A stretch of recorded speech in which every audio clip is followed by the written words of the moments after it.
What's up, everybody? Welcome into the Fantasy Football Game Show brought to you by Front Yard Fantasy. I'm your host, Simon, joined by my co-host, John Luke Garofalo, and our special guest and great friend and member of the FYF DDAC Club, Eric Romoff. Eric, thank you so much for taking the time to come and hang with us today. Yeah, man, I'm looking forward to it. I need a little wake up call after that stinker of a game last night. Hey, I was talking about a little bit earlier. It may have been a stinker, but at least it was competitive. We've had some Monday night stinkers that weren't competitive. This one, it wasn't good football, but it was close football. I was enticed to watch until the very end. Where some of these Monday night games, I just feel like, why am I going to be tired tomorrow for this? Yeah, it's true. I'll take competitive garbage over just hot garbage on any day of the week. Depends how hot that garbage is for me, but yesterday I'll take the competitive garbage. Guys, if you are not familiar with our friend Eric, familiarize yourself. Check him out on Twitter at FantasyNav. You can find his fantasy football work at Dr. Roto Fantasy Sports Football Diehards.com, and he's working over there with our friends at IBT Media, the co-founder of the Pros with Joe's Charity League and Get Screens Media. Make sure you familiarize yourself with each and every one of those things that he's a part of because they're all awesome groups of people. We got people in the chat ready for today's show. Our chat historian Craig coming in with some stats on our guest. Eric is a top 5 member of the FYF DDAC Club. That is the Front Yard Fantasy double-digit appearance club, with today being his 15th show. You've played games 9 times, and you're 4-5 overall, 2-3 in poll perception. That's a respectable record. That's a respectable record. And that means today, it's a big game. You're going for 500 on your overall record and on your poll perception record on today's show. Man, I don't know if I can do it. Like I'm trying to stay like at the steady, like kind of ham and egger, just like right in the middle point. I don't want to go over 500. You want to be like a Jeff Fisher team right here, just sitting right below 500 at all times. Level guest. No, we got to bump those numbers up, Eric. We'll see if you can get to that 500 record today. We got Dustin stopping by and he said, let's go. Hashtag Team Joey. I promise not to yell today. Well, you're going to yell right now because Joey is not gone. You're going to have to pick a new team. Fired. He ran away after you yelled at him, Dustin. Yeah, guys, he's very skittish. We try to tell you. We tried to say, Joey, no, not the Woods again. But before we could say no, he was gone. He wasn't even wearing shoes. He just ran right out the door after the show ended. I see Grimfan in the chat said, let's go. Poll perception time. Hype that George Kittle is back, at least for 1 week. Ladarius in here saying good afternoon, all. Hoping all is well with all. What's up, Ladarius? Dame stopping by with the hello FYF friends. Hello, Dame friends. And Scamper says it's FYF Tuesday with Eric. Hey, let's go. Albert stopping by with the hello, everyone. And Dustin, man, betraying you, Eric. Giving JL the Team JL because it's his wedding week. I don't want your sloppy seconds, hashtag Team JL, because it's my wedding week when you clearly came in here to say hashtag Team Joey. It was on a shirt. Right? Yeah, that's hard to argue against that when he made a shirt for it and everything. I mean, a man is only as loyal as his options, right? True. Went with the best of the available. Happy wedding week. Thank you. By the way, I was it Albert who came in yesterday, or who was it? Somebody came in asking Christian Watson or Romeo Doubs yesterday. That was not me. It's not you that came. Okay, that's good. No, I'm eliminating at least one person from this JL. Oh, okay. Well, it wasn't Eric. Someone brought that up yesterday, and I think we all said Watson. And I was just laying up thinking about it before the game, and I was like, man, Dobbs got a lot of targets. He's just been getting targets after targets. Maybe that wasn't the best advice. Turned out to be good advice. Yeah, Watson seems to be the wide receiver 1 there in that Green Bay Packers offense whenever everybody's healthy. But I still don't – what I saw yesterday from Christian Watson did not make me trust him, but it did make me excited for him, right? Like each and every week you can plug him in and you got a shot at a 70-yard touchdown. Maybe one of the best shots of any player in the league, but boy, do you also have a shot at just a big old goose with Jordan Love throwing those deep balls to him. Eric, how are you feeling about Christian Watson after yesterday? Yeah, I mean, this is kind of the story arc for Christian Watson, right? Like, arguably, Romeo Doubs is probably going to be the more stable of the receiver assets in Green Bay, but it's going to be infinitely more fun to roster Christian Watson, right? Like, I mean, he clearly had the biggest game of the Green Bay receivers, and if it wasn't for that horse collar, could have had a monstrous game, right? So, like, for me, part of fantasy is just trying to make fun out of these dumpster fire games on Monday night sometimes, and so it'll be infinitely more fun to have Watson on your roster. 100%. We had a question in here from Grim Fan. Grim wanted to know Amari DiMercato, Deonta Foreman, Adam Thielen, and Josh Downs needs to start 3 of them. So one of those 4 is hitting the bench. There's one name I'm taking out of contention right away. Adam Thielen is in your starting lineup week in, week out at this point. I don't see how you can bench him. The other 3, it is relatively close here, though, with these names that are some of the hot waiver wire names this week. Eric, if you have to bench one of these 4, who's hitting the bench? Where I sit right now, having not seen any Donta Foreman news in the last 3 hours since I checked, I don't know if he's actually going to be activated quite yet. So if that's the case, he's clearly the sit. You should only start players that are going to be in the game. I'm with you. And I do expect Roschon Johnson to get first crack at lead back in the Chicago Bears offense with Khalil Herbert not in the picture for the time being. John Luke, who are you benching? Yeah, it's going to be Foreman or DiMercato. I'd probably give it to Foreman given the injuries that are going to help DiMercato here. I'm with you. And while I'm not excited for DiMercato necessarily, he should get the volume. It should be there. But I do think this Arizona offense is going to be a lot worse without James Conner. Just so much worse. It's kind of like we said with James Conner all offseason, right? This might not be fun to watch, but if he's going to get the carries, you got to go that way. And now it's less fun to watch because there's an undrafted free agent rookie running on that offense. Worse than James Conner. All right. Well, guys, we brought Eric here not just to make him talk poorly about the Arizona Cardinals offense, but also to play a game that we are calling Poll Perception. It's our OG game, and it's the game that tests our contestants' understanding of the public perception of fantasy football and NFL players. I've got 7 polls that I found online before this show started. I'm going to propose one of those polls to one of our contestants, asking them, for example, what percentage of people chose side A Saquon Barkley over side B DeAndre Hopkins? Our contestants are going to give me a percentage. One of them will. Let's say, JL, I asked you, you would give me 44%. 44%. The closer he is, the more points he's going to get. A max of 10 if he's exactly right, 15 if he's 1 away. Scales up within there. Now, Eric, before I reveal that answer, though, you're going to guess whether the actual answer is over or under John Luke's guess. Get that right, you're going to earn 2 points in that round. We're going to alternate back and forth who's answering the poll, who's guessing over under until we get to our 7th and final poll, at which point there is no more of this over under nonsense. It is just guessing a number. Whoever's closest gets 5, unless they're exactly right. 10 points is still on the table in that round.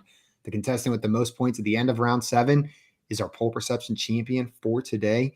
And instead of Cole's Cash, we are giving away an entire family of Great Danes on today's show. Gosh. Mom, how many are Dad, there? 5 puppies. 5 puppies. Wow. All healthy? All healthy. And they come with a Incredible. giant straw igloo delivered to your backyard. We'll build it. They live in there.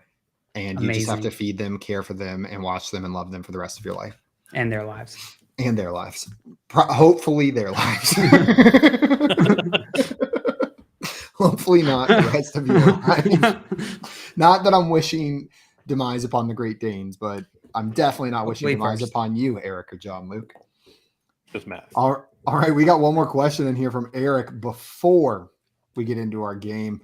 Eric said, Eric's Unite, not the prettiest, but PPR. Would you start Alexander Mattison or Dameon Pierce this week? So, Eric, what would you give in the form of advice to your fellow Eric?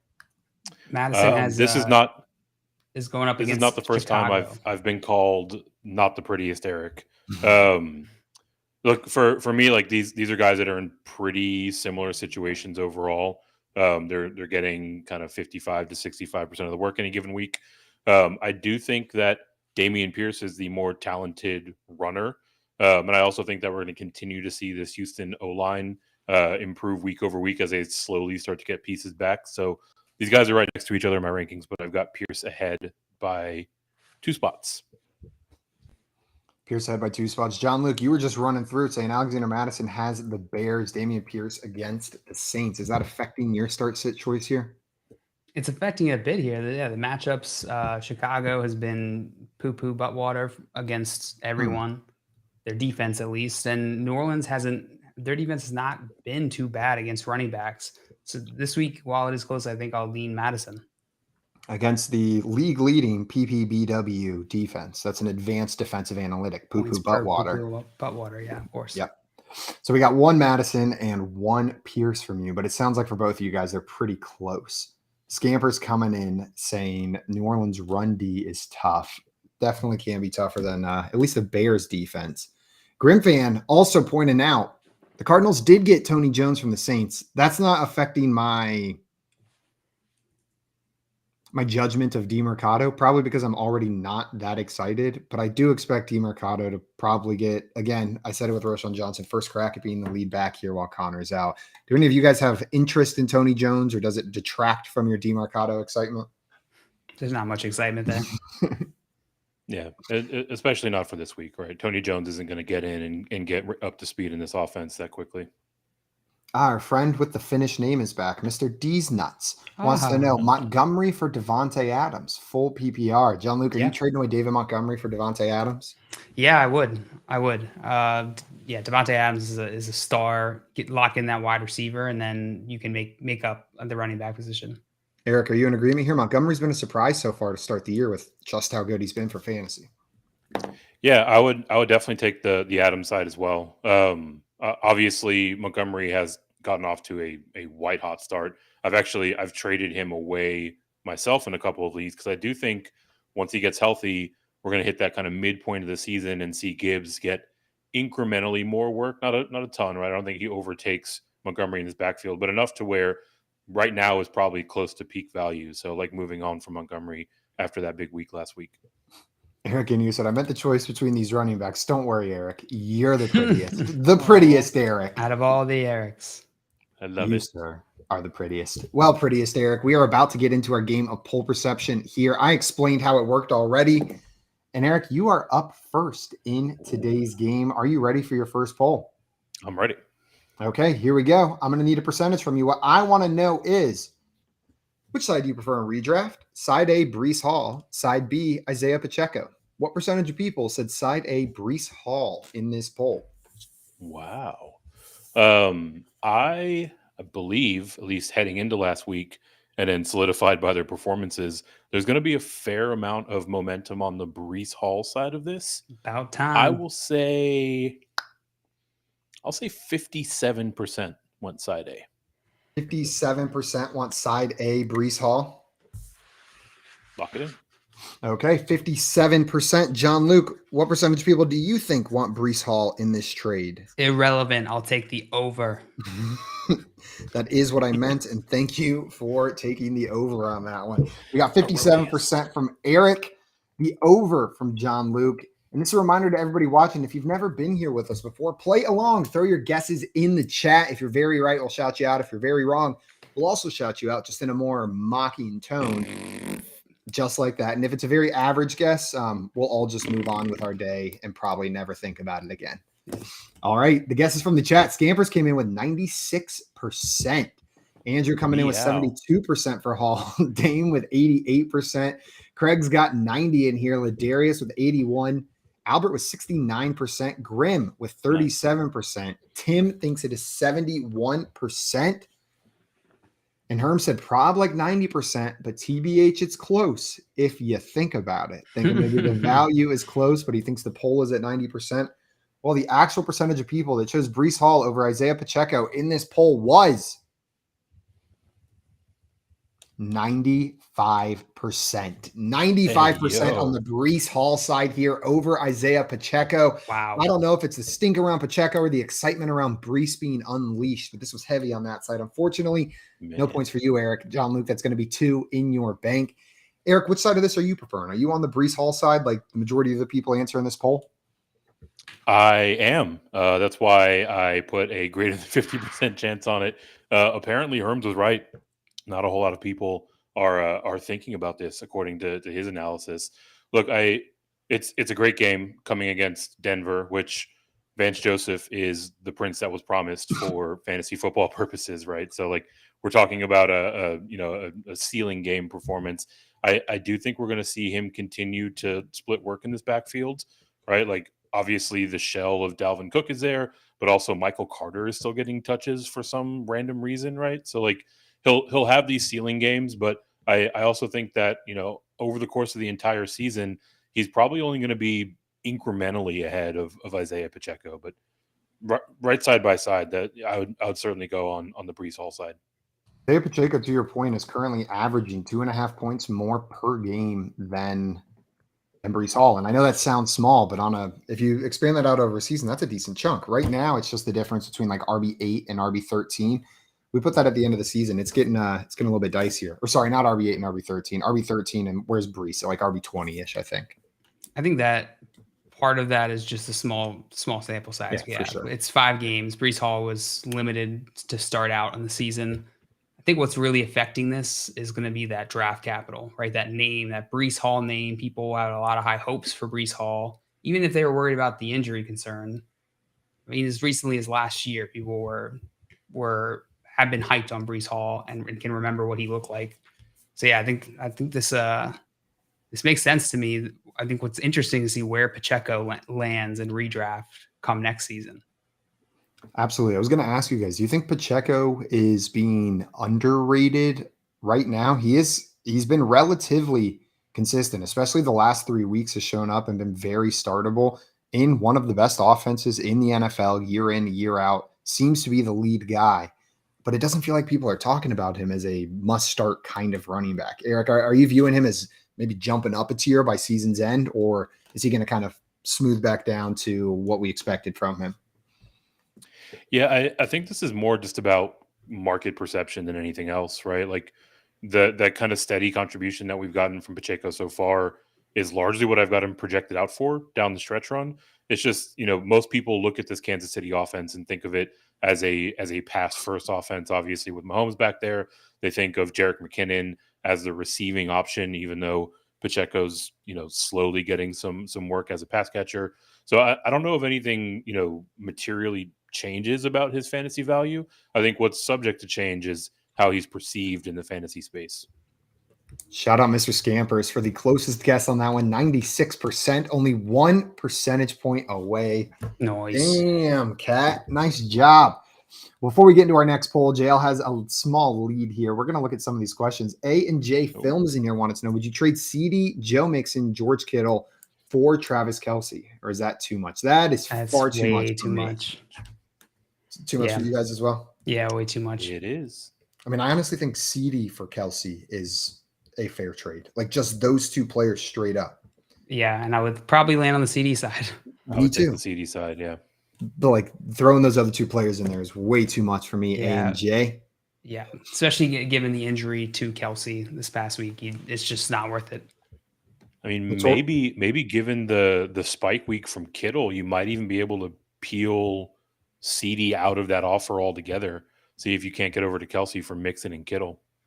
Yeah, that's not a bad idea. I'd be a lot more comfortable with that. It's the CD piece holding me up in there.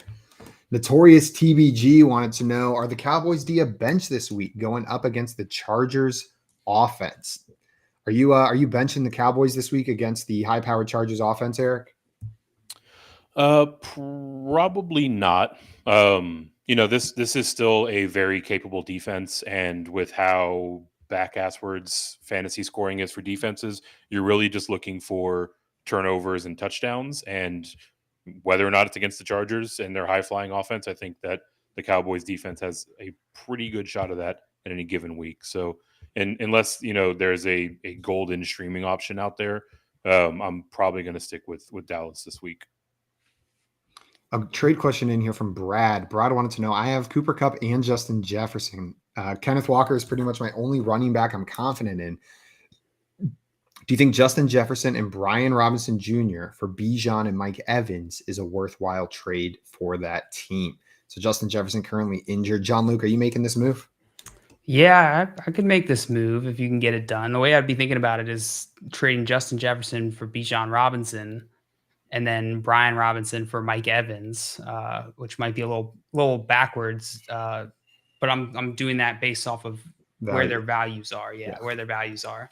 And when I look at it that way, I mean, with the news of Justin Jefferson likely missing 4 weeks, I think the Bijan Evans side really comes out on top. I don't know if he'll be able to get that done. Sir friend Ricky Butt stopping by saying hi. What's up, Rick Butts? Welcome in, good? my friend. Glad to have you here. And Scampers was agreeing with us on that Kelsey one, saying it is a bit too much for Kelsey in his opinion. Yep. All right, Jill, you've got a slight lead, and it is your turn. Are you ready for your next bowl? Yep. Let's do this. What I want to know is which side do you prefer in half PPR Dynasty if you are a contender? Side A is Sam Laporta. Side B is Pat Freiermuth and 2 late 2024 firsts. Oh my God. Dynasty Sam Laporta feels like an impossible thing to try and value. 2 firsts plus Freiermuth plus nothing else for Sam Laporta. That nothing else is what always gets me. For Gosh. some reason, Joe, that reminded me of a stand-up comedian I saw at my friend's church when I was like 8. And he tells a story where he goes to a hot dog cart, and the guy behind the hot dog cart says, "What do you want on your hot dog?" And he says, "What can I have?" And he goes, "Well, you can have mustard or nothing or both."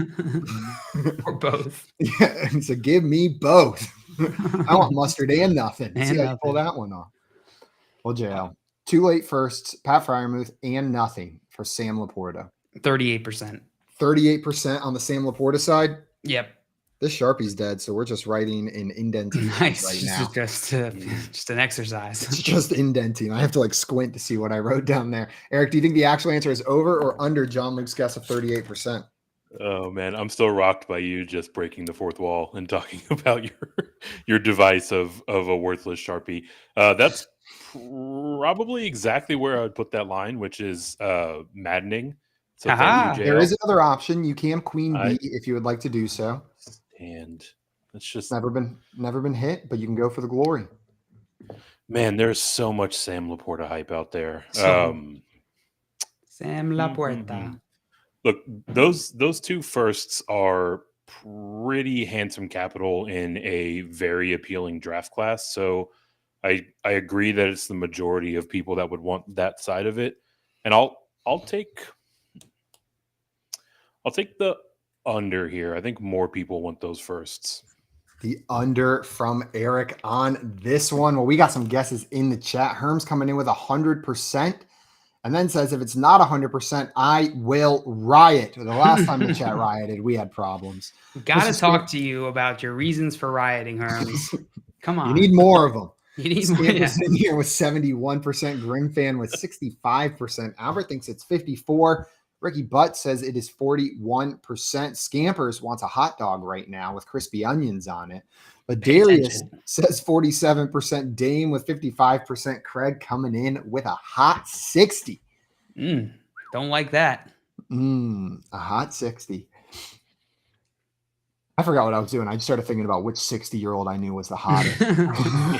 And I've been thinking about crispy onions. Where did we land? I'll get back to you. We got some contenders up there. All right. Well, the actual percentage of people that chose Sam Laporta over Pat Freiermuth, 2 firsts and nothing, was 43%. John Luke. That is going to put you within 5 exactly. Nice. 5 points. And unfortunately, no points for you, Eric, on that one. The score is going to be 5-2. Sorry, no, it is going to be 7-0 in JL's favor after that poll. I almost just gave Eric the points for JL's round right there. Eric, is this out of control for Sam Laporta to even be at near 50% here against 2 firsts and Pat Freiermuth? I mean, to me, it is. Clearly, to the voting public, it is not. Look, like we've seen a fantastic start to Sam Laporta's career, right? Like usually we're more accustomed to tight ends taking a good amount of time to ramp up to the NFL level. So any for day the fact that he's Troutman. Yeah, exactly. So the fact that he's contributing this way is remarkable, right? So I certainly understand the excitement around that, but like let's not forget that Pat Freiermuth is also a pretty nice young tight end prospect, and 2 firsts next year. That is an absolute haul, right? Like you can do a ton with that. So maybe I'm just a little too. Yeah, exactly. You can maybe draft the next Sam Laporta. So maybe I'm a little too forward looking, but those 2 firsts are what swung me. Yeah, the 2 firsts are a little bit too rich for my blood. Herms in here said, "All right, I'm a head out." And Rick Butts says it's definitely out of control. JL, while Herms is rioting and Rick Butts, I think, is on his way to join him. Are you in agreement with Eric here that this might be a bit too much hype for Sam Laporta, or are you in on this rookie tight end phenom through 5 weeks? I think the hype is warranted. I think he's a talented tight end. I don't think the value is on his side in that trade, though. So I don't think because I'm not on the Sam Laporta side of this trade doesn't mean I'm not hyped against or hyped for Sam Laporta. We got the fantasy draft room stopping by. I think it's our friend Cody said like button hit, and then Cody coming in saying double account like button hit, one for every other thumb I have. Ooh. Cody's got 4 thumbs. Who has 4 thumbs and hit the like button twice? Cody did. This guy. Lamar in here. No, that's not Lamar. That's Lamron. What's up, Lamron? Said, yeah, so pumped for my FYF group. What up? Welcome in, my friend. All right. Well, after that, we are moving on to our third poll, round 2. Eric, are you ready for your poll? Wake up, Eric. I'm ready. Okay, here's what we got. Which side do you prefer in a 14-team PPR dynasty league? Side A is Garrett Wilson, CJ Stroud, and a 25 third. Side B is Cooper Kupp, Brock Purdy, a 25 first, and a 24 second. What percentage of people chose side A in this poll? I think this deal is pretty equitable on its face. I would probably prefer the Garrett Wilson side, especially in a dynasty context. So I'll say that side gets a thin majority at 52%. 52%. Final answer, locking that in? Final answer. Okay, John Luke, do you think the actual percentage is over or under Eric's guess of 52%? 52% on the Garrett Wilson side. CJ Stroud. So Garrett Wilson against Cooper Kupp. I'd rather have Garrett Wilson by a mile. CJ Stroud over Brock Purdy.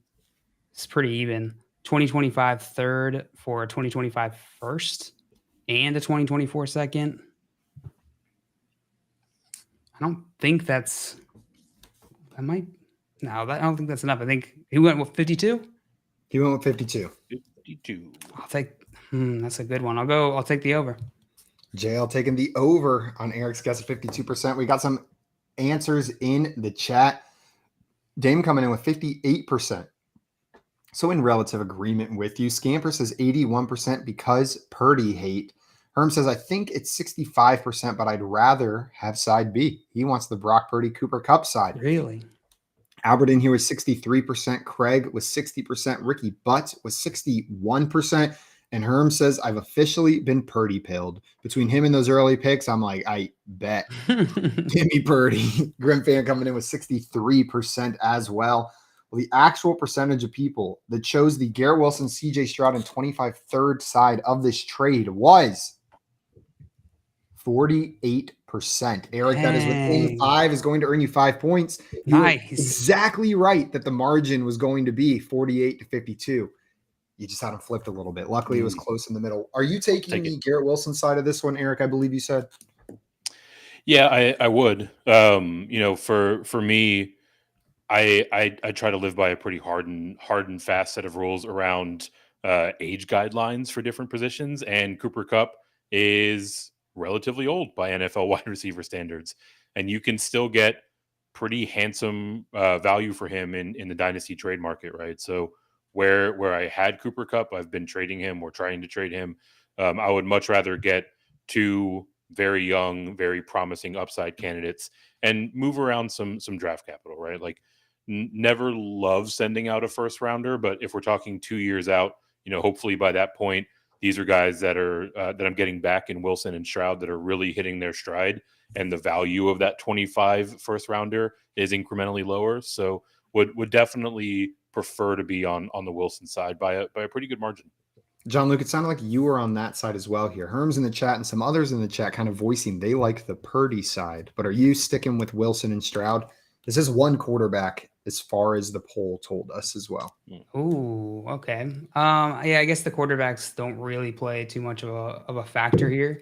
If anything, I think that would put me even more on the side of Garrett Wilson and CJ Stroud, because I don't know if Brock Purdy, I think Brock Purdy will be a starting quarterback for a while. It looks like he's got it. Like, it doesn't look like a fluke, but still, that lack of draft capital worries me. CJ Stroud has looked fantastic right out of the gate.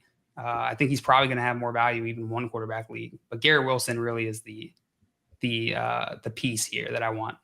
Too much value on Garrett Wilson. Oh, just way to give too him much, up for a future first and future second right Yeah. there. I get it, but man, it's tempting, but I just don't like draft picks that far out. I want next year's draft picks, or don't even send me your 25s. I just don't want to look at them right now.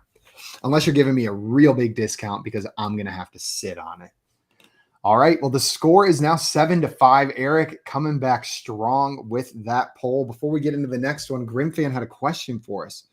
Wanted to know Curtis Samuel or Rashee Rice in half PPR. And I think I know the answer to this one, but full PPR, Kittle or Goddard. So we'll start with the Rashee Rice versus Curtis Samuel in half PPR. John Luke, who you throwing into the lineup this week? Is this a start sit or is this a trade? Start sit, I think. Start sit, okay. In that case, let's see. Rashee Rice has got Denver, and Curtis Samuel has got Atlanta this week. They got to go Rashee Rice.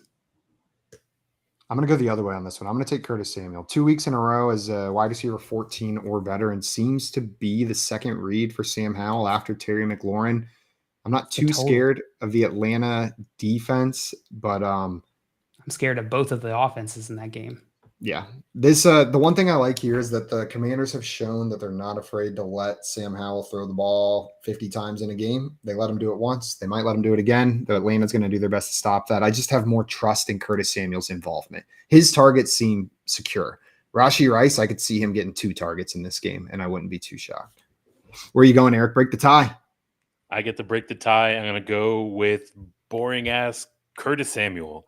Yes, his role in the offense is a bit more secure than Rashee Rice. Although Rice is a coming on, right? Like, we're seeing him get more and more playing time.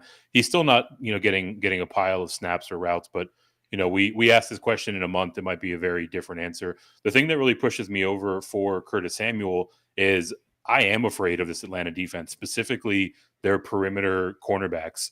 AJ Terrell is playing like the Pro Bowl or all pro version of himself in 2021.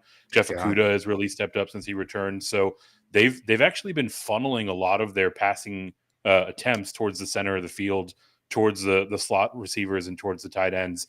Obviously, Curtis Samuel is a huge part of that offense in terms of his route running over the middle of the field. So, kind of a slot receiver funnel when you're facing the Atlanta Falcons. And I think we're going to see Curtis Samuel be the beneficiary of that this week. And if you go back and watch how, even without the defense funneling targets to the center of the field, that's where Howell likes to throw the ball. He likes throwing the ball over the center of the field to Curtis Samuel, to Logan Thomas. I like it, Eric. Well, we got one more question in here from our friend Midnight. Well, actually, we didn't answer the second half of Grimm's. Kittle or Goddard? I'm going Kittle. Anyone starting Goddard over Kittle this week? I'm going Kittle as well. Yeah, probably go Kittle. Eagles face the Jets, which is not the easiest defensive matchup. Midnight in here wanted to know, in full PPR, would you trade Pollard for Kamara? He likes Kamara's favorable schedule. Pollard coming off a disappointing week. Are you doing this, Eric? I am not doing this. I would still want to hold on to Tony Pollard. It's increasingly closer, right? I think what we'll see happen is as Carr continues to get more and more healthy, he'll be able to push the ball down the field a little bit more effectively, and we'll stop seeing these super high pass volume or target volume days from Kamara. But this is a conversation right now, and I wouldn't have thought it would be the case a few short weeks ago. Sound like you agreeing with Eric, hold Pollard? I would probably stick to whatever side you're on here. I would prefer Kamara over Pollard in a vacuum, but I wouldn't make this trade. I don't like these trades. They're too close, and it doesn't feel like you're getting any real advantage. It does just make one person sad. One of you is going to be sad. There's a 50-50 chance it's you, unless you're that much smarter than your league mate. All right. Well, guys, we're moving on to our next poll. Eric with a big comeback on that one, but it is John Luke's turn to try to extend his lead. JL, you ready? Yep. Okay, here's your next poll. Which side do you prefer in 12-team Superflex Dynasty? Devon Achane and a 24 first mid to late or side B, Christian McCaffrey? What percentage of people said side A, Devon Achane, and a mid to late 2024 first? What's it going to be, John Luke? I'm going to go with 68%. 68% on the Devon Achane side?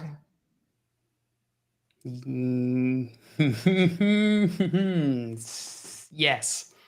68% Yes, locked 68%. in. Eric, do you think the actual answer is over or under John Luke's guess of 68%? Did this poll Picking come up out the this dead morning? Sharpie. Oh, it came back. Forgot The there was a Sharpie wall right in front of me. is upon That's us. right back at you. Yeah. I'm assuming that this is a poll that came out prior to this morning's news. So there's probably going to be a good amount of votes on side A. And Eric, you're right. I should have revealed that information, but this was from before the injury news came out that he was going to be missing significant time. Okay. Was it from after this week's slate of games? It was 24 hours ago is when this poll was posted. Between. Neat. What was JL's number? 68? 68. Sheesh. 2 less than 70. Very good number. 4 more than 64. I'm going to go under this number, but I don't feel good about it. Eric taking the uncomfortable under. Good about that. Under JL uncomfortably on this one is our guest, Eric. We got some guesses in the chat as well. Mr. Scamper's in here with 36%. Ricky Butts on the other side with 63. He said flip-flop that cat. Dame with 46%. Ladarius with 55. Medium guess. Albert with 45%. Cody coming in with 72. Decent guess. Midnight with 44%. Ricky Butts says it's 69%. And Scamper says, 81%. Much better. 81% is what they're changing their answer to. Well, the correct answer, the percentage of people that prefer the Devon Achane side of this with a first-round pick over Christian McCaffrey is 57%. John Luke, that is 11 percentage points away, which is going to earn you 1 point, bringing you up to 8. Eric, you correctly picked the under, which is going to earn you 2 points, making this game very close. John Luke has a score of 8. Eric, you now have a score of 7. I feel like the Falcons right now. Well, Mr. Falcons, what are you doing in this situation? Are you taking Devon Achane in the first, or are you taking Christian McCaffrey? This is tough. This is really going to depend on my team. I don't know that there's any other way about that I could make this decision. 27 years old, getting up there in running back years. CMC is gonna hit a cliff at some point. When that happens, it's gonna be tough. If I had to guess, I would say probably 2 to 3 years is when we'll start to see his value stop increasing. And that might not be when his production falls off. Really what I look at with dynasty value is like, where is their value appreciating over time? Because almost every player goes in like some sort of high level arc over time. So I think CMC, it's probably time to move him. But if you got a sick team, he still looks fantastic. So I don't know. Yeah, he looks sick as hell, bro. If your team is sick. Yeah, too sick, too cool, for school. Eric, are you keeping CMC on your team, or are you moving him for Achane in a first? Yeah, only in the case where I've got the illest team out there, right? Like if you have a surefire contending window right now, it's fine to go with the CMC side. But I mentioned it earlier when we were talking about Cooper Kupp. Like I've got these hard and fast age guidelines around different positions because I want to do my best to get out on a player oftentimes a year too early as opposed to a year too late. And it's not like this is meager compensation, right? Like Devon Achane, even this most recent injury aside, is still a premium running back asset in terms of the dynasty context. I've already expressed my love for first round picks. So I would happily go with the Achane side in the vast majority of cases, unless I'm legitimately a running back away this year. Unless you got that illest squad. Who sang that song? I know it featured Riff Raff, but I can't remember who the main artist was. The illest. Can we talk about Devon Achane for a second? And oh my God, he's so fast. So fast. Every video I see of him, I'm just like, It looks comical. It looks like he's on a treadmill that no one else is on because his legs aren't moving any faster than everybody else. He's just getting further away the entire He's on time. like the moving sidewalk at the airport. That's exactly what it looks like, is that he's running on a moving sidewalk. Do you guys think that he is going to be able to retain value long term in this league in for fantasy, or do we have like another Tariq Cohen on our hands? I think he's the best running back in NFL history. Elaborate. I'm lying, but I am excited about Devon Achane. I think what Mike McDaniel is showing here in Miami is that you can build a successful offense around a bunch of small, fast guys. They get into space and they outrun everybody. Point he always wanted to prove. I think it is a point he wanted to prove. I think he said, like, watch this. Look what I can do with all these guys. And it's just working. They've got more yards than any other team in NFL history through the first 5 weeks of the season. Achane and Mostert, fast, small guys are a big part of that. I think this is a perfect fit for him. And if he stays in this system, like, dude has RB1, like top 12, top 10 type of running back upside on this Dolphins team. So as long as he's there, that's how I'm viewing him. Is as I'll probably draft him as a top 12 running back next year. Because full transparency, Raheem Mostert's getting old, man, and I don't expect him to be on that Dolphins team again next year. He might just like disintegrate before the end of the season. Yeah, I mean, Raheem Mostert has been old, right? he's already into his 30s. And the point that you laid out is really it, right? Like, we're talking about a rookie running back who obviously is very skilled athletically, but more specifically, we can anticipate him to be in this Miami system for the next 3 to 4 years, maybe more if they extend him. We'll see what kind of the running back market does in the next couple of years. But if nothing else, like, I'm looking for 3 to 4 years of productivity out of a running back. So to already get this in year one and know that he's going to be part of this Mike McDaniel system for the foreseeable future. I mean, he is a premium running back asset in Dynasty for me. Ricky Butson here said, really curious how Achane's efficiency holds up when he joins us on or joins the rest of us on Earth. I saw a post on Reddit recently that was like, I took out Achane's largest runs from each of his games to see how it affected his yards per carry, which is currently sitting at something absurd like 13. If you take out his longest run from each game, which is like 70 plus yards each time, he's still sitting at a 7.5 yards per carry, which is above every other running back in the league with similar touches. He's doing disgusting things on the ground right now. But I think it's the system. I just think it's a great match that Mike McDaniel put together down there. The score is 8-7 after that one. Scamper's letting us know he was equally wrong with both of his guesses, just the wrong direction each way. Eric, I believe this is back to you now for your next poll. Are you ready? I'm ready. Who is the better undefeated team? Side A is the Eagles. Side B is the 49ers. What percentage of people said side A Eagles? I don't know how to feel about this. I think that public sentiment on these teams compared to the actual quality of these teams is going to differ pretty wildly. I feel like most people enjoy hating on the Eagles and generally the greater Philadelphia area. They bring it on themselves. They ask for it. Point proven. Yeah. I'm gonna go Philly. Pretty slight on side A. I'll say that 39% chose side A. 39%. We got a bunch of Liberty Bell haters in Eric's mind. I honestly think it's just their love language. I think that's just how Philadelphia shows love. Screw you. They wouldn't have it made away. That's what I think it is. It's just like every time I meet someone from Philly, I just imagine like a tough guy mentality.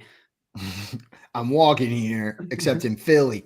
It's like Kevin Hart. So incredibly true. I married somebody from Philadelphia, and like the cultural clash just couldn't be more different. Like, I'm doing like the friendly Texas, like waving to neighbors and whatnot, and she's like, "Who are they? Do you know them? Why are you waving?"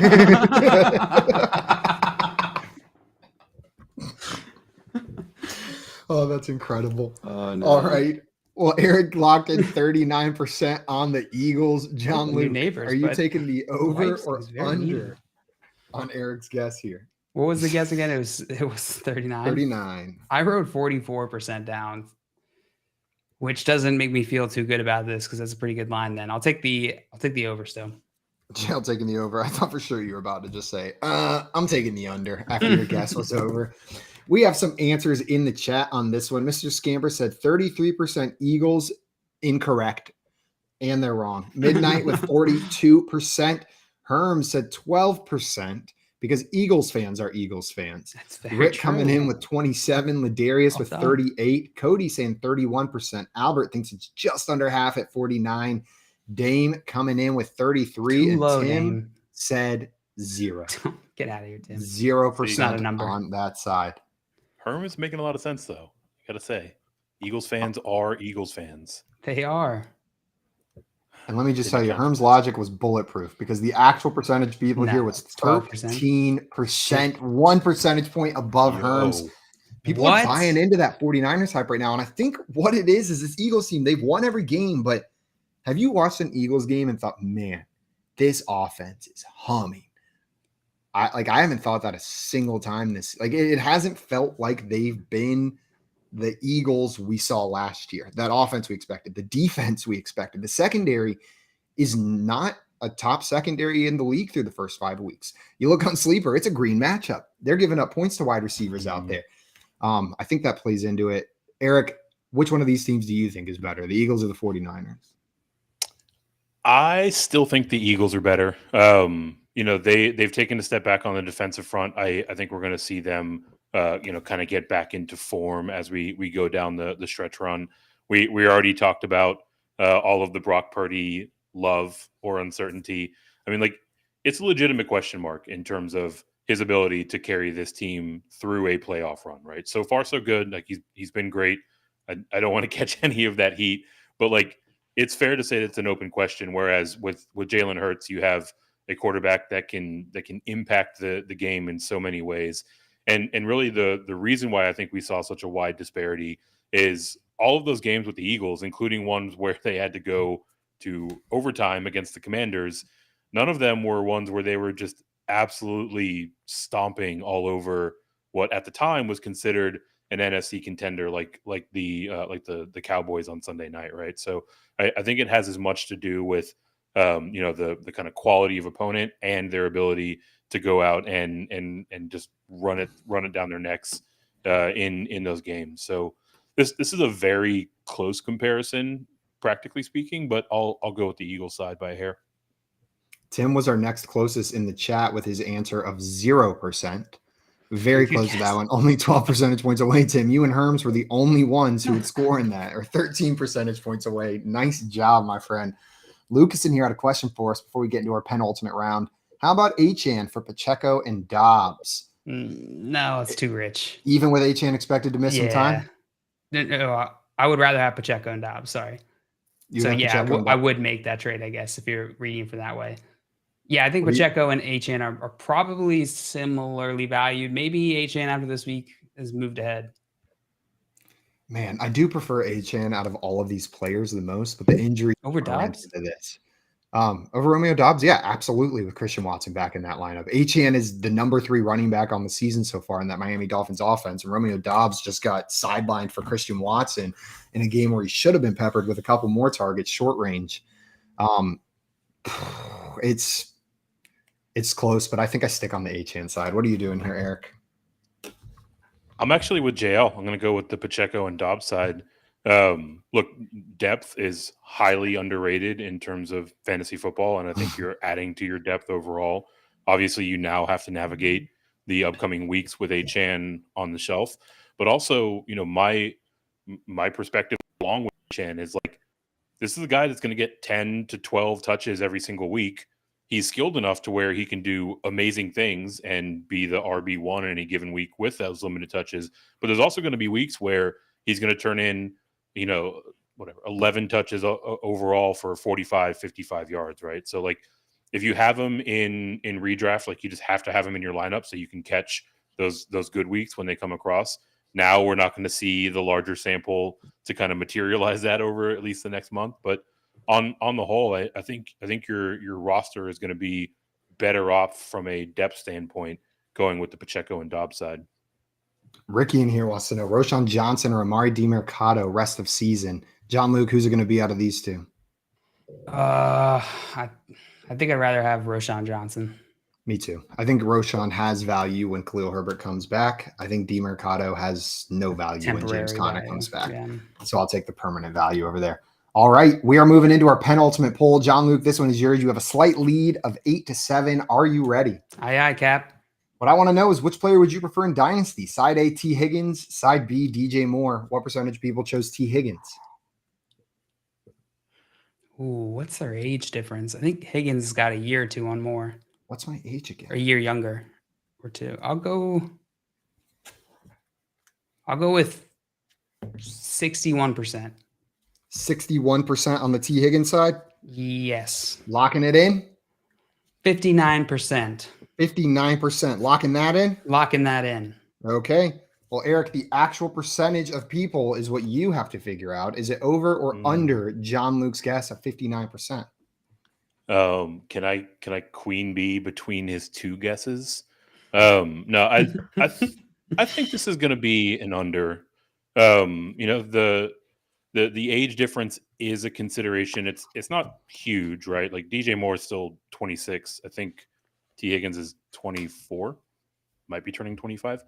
But the thing that really swings these polls is recency, in my opinion. So with T. Higgins being injured and not really performing prior to that point, DJ Moore obviously exploded on an island game for the whole world to see last week. I think we're going to see people shade more to the DJ Moore side.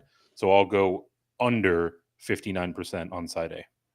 Under from Eric. We got guesses in the chat. Midnight with 55. Cody Smith coming in with 42%. Mr. Butts thinks that it is 48. Tim coming in with 45. Ladarius says 47%. Well, the actual percentage of people that chose T. Higgins over DJ Moore in this poll was 59%. John Luke, your switch at the end made it exactly right.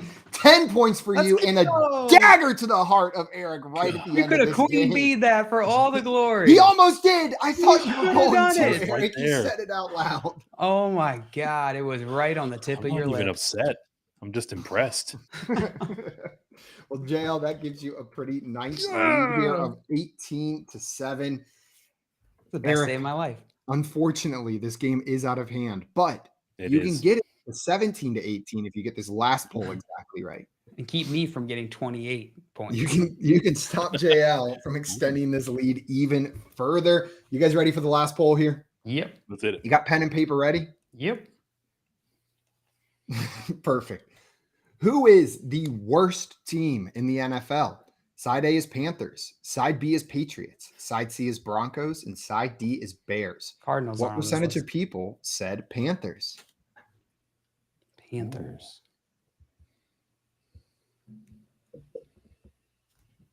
Give you guys a second to figure that out. While they are getting their answers down, I want to remind everybody, if you are looking for some week 5 betting tips coming up right after this, we've got Better Sports Betting with Dan Servadidio and Howard Bender right here on the Better Sports Network. And then tonight at 7 p.m. Eastern time, you can join the Tour Junkie show to get prepped for some of your golf action this upcoming week. You guys got your answers ready? Yep. Ready.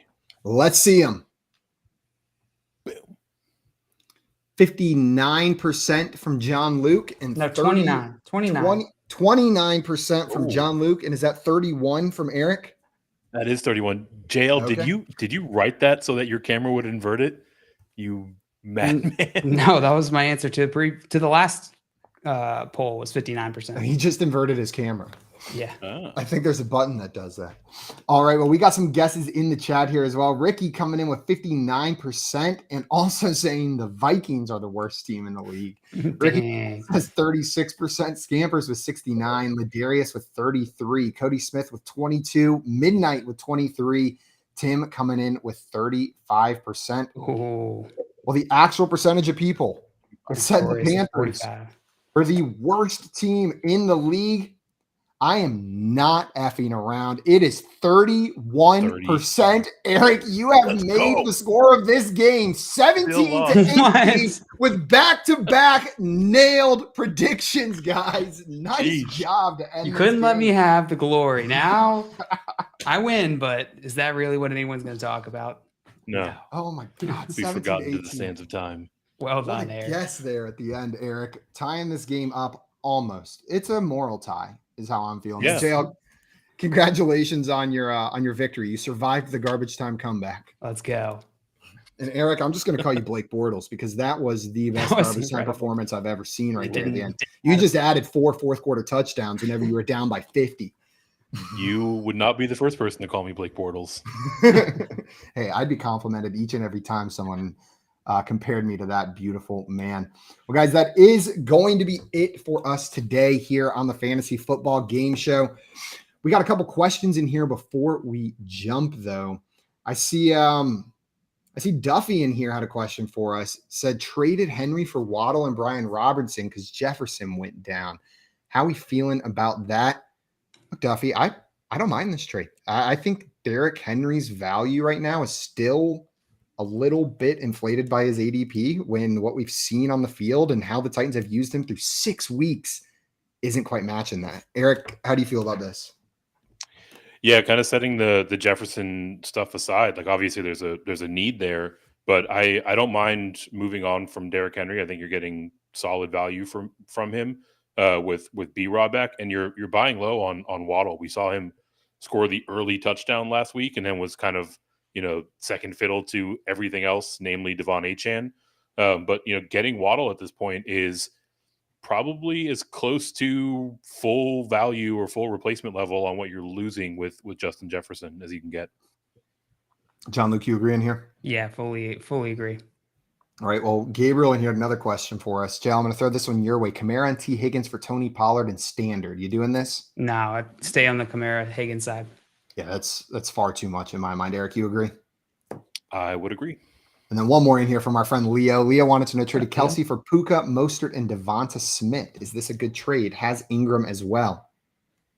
I mean, now, yeah, maybe. Yeah, you can start Ingram. And I like all three of those guys you can plug into a starting lineup happily right away. These aren't just 3 bench level players. Eric, what do you think about this? Yeah, I think this is fine. Even when Mostert was kind of a sort of throw-in type player before the Achane injury, I think this deal is reasonable. And now you're getting Mostert with whatever his share of Achane's work is, and he is also incredibly fast and relatively small, so he fits that McDaniel system perfectly. All right, well, guys, if you are not already following our friend Eric, make sure you go and fix that right now. You can find him on Twitter at FantasyNav and check out his work as well everywhere where you can find him. You can find his work at drroto.com, Fantasy Football Diehards, and IBT Media. And then make sure you're checking out Get Green Screens as well, especially if you're a big college basketball guy. Eric is the college basketball guru going on in these fantasy streets right now. It's going to be it for us today, but we will be back tomorrow for the week finale of the Fantasy Football Game Show before we take a break for John Luke's wedding, and then we'll come back on Monday. Join us at 3 p.m. Eastern time tomorrow on Wednesday for one more game show before JL is a married man. Until then, though, we are out of here. Enjoy the rest of your Tuesday. See y'all on another time. Bon voyage.